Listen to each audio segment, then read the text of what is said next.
তোকে না, তোর এই বড় ভাইকেও ধন্যবাদ দিতে হয়, কারণ সেদিন তোদের দুই ভাই বোনের ওই কথায় আজকে আমি প্রতিষ্ঠিত, আজকে আমি বড় বিজনেস ম্যাগনেট, আজকে আমার কোটি কোটি টাকা, আমার টাকার কোনো অভাব নাই। কি আছে তোর, কি আছে? আজ আমার এত বড় কোম্পানি আছে, আমি আমার কোম্পানির একটা গাড়ি বিক্রি করলে আমি তোর সমস্ত সম্পদ কিনে নিতে পারবো। কোথায় তোর সে অহংকার? দেখবি টাকা আমার, দেখবি আমার কত টাকা, কত টাকা লাগবে তোর? নে এই নে টাকা, আরো লাগবে, এই ব্যাগ ভর্তি টাকা আছে। টাকার বিছানায় আমি এখন শুয়ে থাকতে পারি। তবে কি অপরাধ ছিল রে আমার? বল, কি অপরাধ ছিল আমার? আমি তো তোর জীবনের সঙ্গে জড়াতে চাইনি, আমি তো তোকে ভালোবাসতে চাইনি।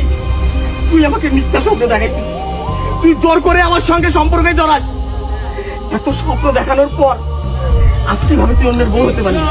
কিভাবে আমাকে ছেড়ে তুই অন্যের ঘর করতে যাচ্ছিস? বলতে পারবি তুই? বলতে পারবি? তোদের মতো মেয়েরা, আরে তোদের মতো মেয়েরা শুধু আমাদের মতো মধ্যবিত্ত ছেলেদের জীবন নিয়ে খেলে। আমার মতো হাজারো ছেলে অকালে পৃথিবী ছাড়ে কেন জানিস? শুধু তোরা মিথ্যা মিথ্যা ভালোবাসার স্বপ্ন দেখাস। স্বপ্ন দেখানোর পর যখন দেখিস আসলে আমাদের ওরকম অর্থ নাই, আভিজাত্য নাই, তখন আমাদের মুখে লাঠি দিয়ে এইরকম ধনী দুজনকে দূর করে দিত। তখন আমাদের জীবনটা নরকে পরিণত হয়। কি অপরাধ ছিল আমার? কি অপরাধ ছিল আমার? বল, কেন আমার জীবনটা এভাবে নষ্ট করলি? কেন কেন?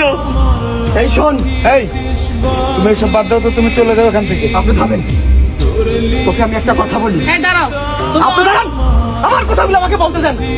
আপনাদের কথা আমি অনেক শুনেছি, আর না, এখন আমি বলবো, আপনারা শুনবেন।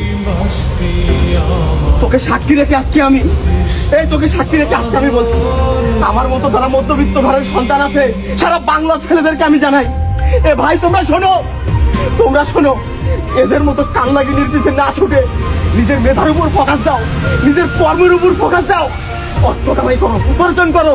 তোমার হাতে যদি টাকা থাকে, পয়সা থাকে, এরকম হাজারো কান্নাগিনী তোমার পিছনে ছুটবে। যদি তোমার টাকা না থাকে, পয়সা না থাকে, এদের মতো কান্নাগিনীরা তোমার কলিজায় সবল দিয়ে অন্যের ঘরের বউ হবে। তোমরা হবে ধ্বংস, তোমরা হবে নেশাগ্রস্ত, দুঃখ কষ্ট সহ্য করতে না পারে পৃথিবী ছেড়ে ওপারে চলে যাবে, ওপারে চলে যাবে। তবে শোন, তোকে আমি আবারও একটা ধন্যবাদ জানাই।